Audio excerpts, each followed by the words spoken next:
Le thème de mon message ce matin, c'est simplement la vie de l'esprit. La vie de l'esprit.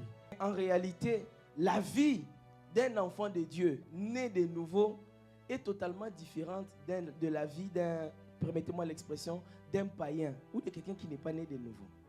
Alors, le problème, c'est que tellement que nous, après avoir reçu Jésus, après avoir été baptisés, après plusieurs années, on commence à vivre une vie routinière, mécanique, une vie religieuse. Et on ne se rend parfois pas compte que ce n'est pas ça, la vie pour laquelle Jésus est venu, pour laquelle Jésus est mort. Ce n'est pas la vie à laquelle toi et moi nous avons été destinés. Il y a une vie supérieure. Il y a une vie abondante. Jésus, Dieu, il a quitté le ciel. Il s'est dépouillé de sa divinité. Il est venu sur la terre.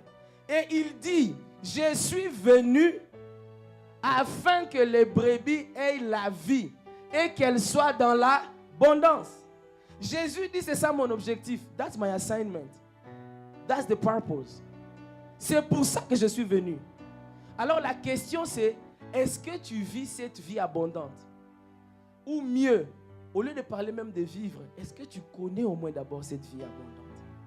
Parce que ça ne sert à rien de te demander de le vivre si tu ne le connais pas, si tu ne le comprends pas. Amen. Vivre ne veut pas dire exister, ce n'est pas la même chose. Tu peux exister sans vivre Christ, sans vivre l'esprit. Tu peux exister, ça veut dire quoi? Biologiquement, tu existes, tu respires, tu manges, tu te laves, tu t'habilles, tu viens à l'église. Jusque-là, c'est encore l'existence, ce n'est pas encore la vie de Dieu. Quand je dis c'est l'existence, c'est ce qu'on appelle la vie bios, c'est-à-dire la vie biologique. Ce n'est pas la vie zoé. La vie dont Jésus parle là dans Jean 10, c'est la vie zoé, la vie éternelle, la vie de Dieu, la vie de l'esprit. Ce n'est pas la même chose. Et je crois qu'il est temps pour nous de nous réveiller sur certains points. La Bible dit dans Éphésiens, réveille-toi, toi qui dors, et Christ t'éclairera. Donc si tu vis une vie fade, une vie triste, une vie mécanique, routinière, où ça fait longtemps que tu n'as pas prié, ça fait longtemps que tu n'as pas adoré Dieu, ça fait longtemps que tu n'as pas ressenti la joie de Dieu, j'aimerais te dire que c'est encore disponible et c'est encore possible pour toi de vivre ça. Mais au moins commence par reconnaître que la vie que tu vis, ce n'est pas ça la vie de l'esprit. Ce n'est pas ça la vie que Jésus est venu te donner. J'ai résumé la vie de l'esprit en 3 dimensions. La vie de l'esprit, c'est premièrement une vie remplie du Saint-Esprit. Quelqu'un qui vit par l'esprit et qui vit la vie de Dieu, c'est une personne qui premièrement est remplie du Saint-Esprit. Et c'est le modèle que Jésus nous donne. Lorsqu'on lit Luc au chapitre 4, le verset 1er, la Bible dit, Jésus rempli. Amen. Jésus rempli du Saint-Esprit. Donc la première étape dans la vie de l'esprit, j'allais dire c'est le remplissage. Est-ce que tu es rempli de l'esprit? Être rempli de l'esprit, c'est la première étape dans la vie de l'esprit. Je le dis parce que tu peux être sauvé. Tu as reçu Jésus, le Saint-Esprit est en toi. Mais tu ne vis pas la vie de l'esprit. Pourquoi? Parce que tu n'es pas rempli de lui. Il est en toi, mais peut-être qu'il est attristé. Il est en toi, mais tu lui résistes. Il est en toi, mais il est comme dans son coin. Il n'agit pas. Tu ne le laisses pas te remplir. Tu ne le laisses pas se mouvoir en toi. Question, est-ce que d'abord tu t'intéresses à être rempli de lui? Est-ce que tu es assoiffé? Est-ce que tu es désireux d'être rempli de l'esprit? Parce que si tu n'es pas assoiffé, tu n'es pas désireux, tu ne seras pas rempli. Être rempli de l'esprit, être conduit par l'esprit et être revêtu de l'esprit, ça commence toujours par la soif. Quelle est ta soif? Tu as soif de quoi? Et c'est très facile d'identifier ce dont tu as soif. Amen. Si tu veux savoir tu as soif de quoi? Regarde tes sujets de prière et regarde qu'est-ce qui te prend le plus de temps dans les pensées ces derniers temps. Qu'est-ce qui te bouffe le plus de temps dans tes pensées? Parfois c'est dans les actes aussi, mais d'abord dans les pensées. Et comment être rempli? Ce n'est pas compliqué. L'apôtre Paul nous donne la solution. Dans Éphésiens au chapitre 5, verset 19. Entretenez-vous. Je dis toujours aux gens que ce verbe à cet endroit-là me rappelle nos véhicules. On entretient nos véhicules, non? Mais on oublie qu'on doit entretenir aussi notre homme intérieur. C'est comme ça qu'on s'entretient, c'est-à-dire qu'on se renouvelle. C'est comme ça qu'on est constamment rempli. Quelqu'un qui est rempli du Saint-Esprit, naturellement, il va chanter, adorer Dieu, louer Dieu. Et quand il va chanter, adorer et louer, cela va le remplir davantage. Donc je veux que vous sachiez que ce sont des choses qui se renforcent. Plus tu l'adores, il te remplit. Et plus tu es rempli, tu adores. Est-ce que quelqu'un comprend? Plus tu le loues, la Bible dit quoi? Il siège au milieu de la louange. Quand tu loues Dieu, il vient. Il te remplit. Il t'enveloppe. Parce qu'il vient siéger au milieu de la louange. Donc tu as loué, il t'a rempli. Mais plus il t'a rempli, plus tu vas louer encore. Ça se renforce. Plus tu rends grâce, plus il te remplit. Et plus il te remplit, plus tu rends grâce. J'aime la suite. Est-ce qu'on peut mettre le verset 20? Rendez continuellement. Voilà, l'adverbe est là, continuellement. Tu veux être continuellement rempli du Saint-Esprit, rends continuellement grâce. No matter what you see. Bien-aimé, je vous assure que ça marche.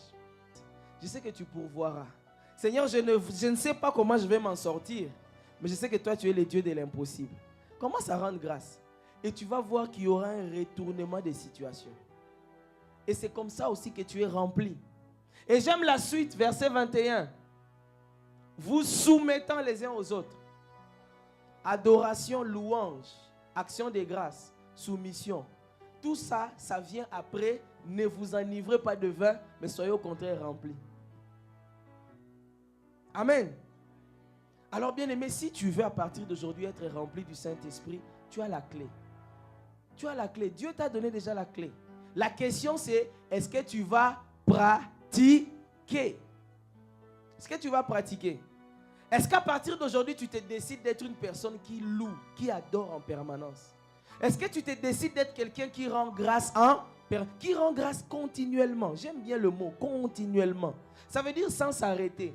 Je vous assure que quand le Saint-Esprit inspirait le mot continuellement à Paul, il savait que dans la vie, il y a des hauts et des bas.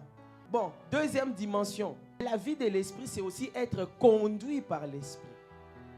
Quelqu'un qui vit la vie de l'Esprit, non seulement qu'il soupire pour être rempli et qu'il le renouvelle, mais il se laisse conduire par le Saint-Esprit. Et j'aimerais ici insister pour dire que être conduit par l'Esprit, c'est ça même la dimension de la maturité. La maturité spirituelle, c'est être conduit par l'Esprit. Parce que être conduit par l'Esprit suppose que tu es dépendant du Saint-Esprit. Bien-aimé, la maturité dans la vie spirituelle se mesure par la dépendance. Je disais ça à certains jeunes l'autre jour. Plus tu deviens dépendant de Dieu, plus tu deviens mature. C'est l'inverse du monde visible. Et c'est important qu'on réalise ça, bien-aimé. Quel est ton niveau de dépendance à Dieu?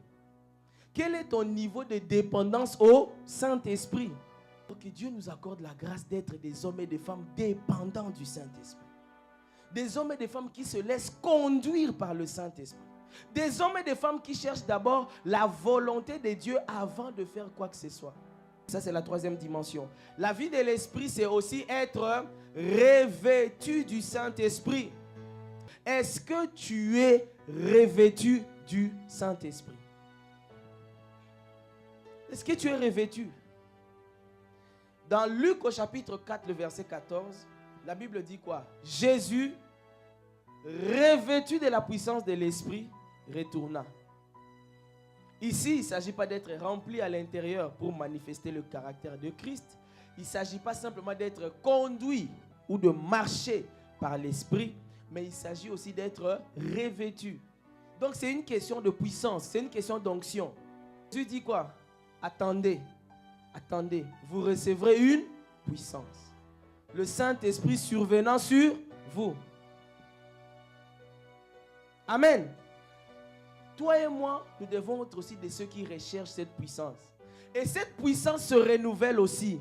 Beaucoup de gens n'expérimentent pas la vie de l'Esprit Beaucoup de gens n'expérimentent pas la communion avec le Saint-Esprit parce qu'ils négligent quelque chose. Quelque chose qui est particulier à l'esprit. Là où il n'est pas honoré, il est attristé. Je répète encore, chaque fois que le Saint-Esprit est déshonoré, méprisé, négligé, il est attristé. C'est trop important et je tenais à insister sur ça. Pour nous, ICC Toronto. En fait, c'est parce que vous ne le voyez pas. Jésus est là. Il est présent. Imagine maintenant qu'on te montre Jésus, il est assis là. Il est en train de... Est-ce qu'il y a des choses que tu ferais si tu pouvais voir Jésus physiquement ici? Est-ce que tu resterais assis si Jésus était là en train de te regarder et que tu le voyais? Et qu'on disait maintenant on va le célébrer, on va l'honorer. Tu serais assis? Tu aurais ton chewing-gum en train de chiquer si tu voyais Jésus physiquement là. Ça veut dire simple. En fait, je ne vous blâme pas. C'est juste qu'on n'est pas conscient. Et la parole, l'enseignement vient pour te réveiller. Pour que tu sois conscient. Et on est dans la présence de Dieu. Le Père est là. Le Fils est là. Et ils sont là par le Saint-Esprit. Chaque fois que le Saint-Esprit est là, Jésus est là. Mais est-ce que tu en es conscient? Parce que tant que tu n'es pas conscient, tu vas penser qu'on est là comme un rassemblement, comme une association sans but lucratif. On n'est pas là pour des raisons communautaires, non. On est là parce qu'il y a un roi parmi nous. Parce qu'il y a un Seigneur parmi nous. Qu'on doit adorer, qu'on doit célébrer, qu'on doit louer. Et on n'est surtout pas là pour le pasteur. Jamais. Surtout à ICC. Jamais. Dès que le peuple apprend qu'il y a un pasteur qui gonfle la tête, il tape. On n'est surtout pas là pour le pasteur. On est là pour Jésus. Mais est-ce que tu en es conscient?